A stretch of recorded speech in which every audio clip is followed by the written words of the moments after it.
মনে রাখবেন, যেই মেয়ে যেই মহিলা নষ্ট হয়ে যায়, মেয়ে যদি চরিত্রহীন হয়, মেয়ে যদি অপবিত্রা হয়, মেয়ে যদি খারাপ হয়, তো এটা বিরানি পৌঁছলে জাগাত রাখন যায় না, একবারে দূরের ডাস্টবিনে ফেলে দিতে হয়।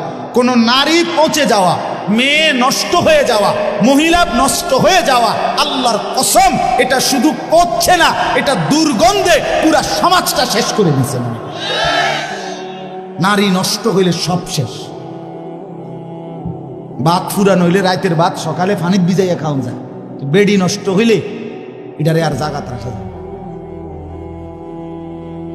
হ্যাঁ, যে মেয়ে বেহায়া দুশ্চরিত্রা, যে মেয়ে কোনো হারাম প্রেমে ঢুকে গেছে, যে মহিলা বিবাহিতা কোনো পরকীয়ায় আসক্ত, মনে করেন ওই সমাজও শেষ, ওই ঘরও শেষ, ওই স্বামীর জিন্দিগিও শেষ, ঘরটাই তখন জাহান্নামের টুকরা। এই জন্য কোরআনুল কারীমের মধ্যে আল্লাহ তাআলা বলছে, শয়তানের চক্রান্ত দুর্বল, দাঈফা, নারীর চক্রান্ত আজিম, ভয়ানক। ইবলিসের চক্রান্তের চাইতে সরাসরি আল্লাহর কোরআনে আছে, নারীর চক্রান্ত তার চাইতে ভয়ানক। নারী অসৎ হইলে শেষ।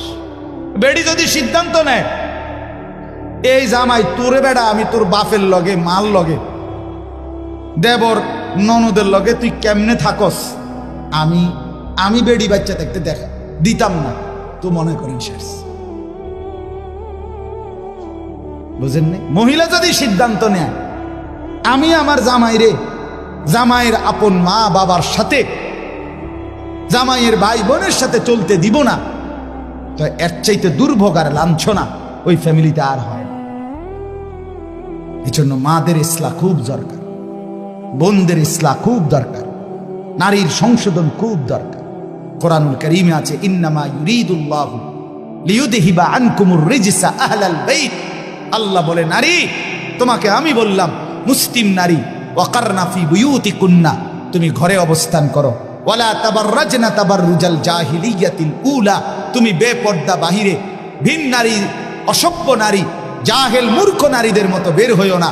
3, ওয়া আকিমনাস সালাহ, আল্লাহ বলছে কোরআনে, নারী তুমি 5 ওয়াক্ত নামাজ পড়ো, ওয়া আতিনাজ যাকাত, বছর শেষে হিসাব করে তোমার স্বর্ণ রৌপ্য গহনা অলংকারের যাকাত প্রদান করো। আর 5 নাম্বার, ওয়া আতিনাল্লাহ ওয়া রাসূলা, আল্লাহ এবং রাসূলের আনুগত্য করো। আল্লাহ বলে, নারী কেন বললাম? এ আল্লাহ তখন বলছে, আমি আল্লাহ চাই তুমি নারীর মাধ্যমে তোমার পুরা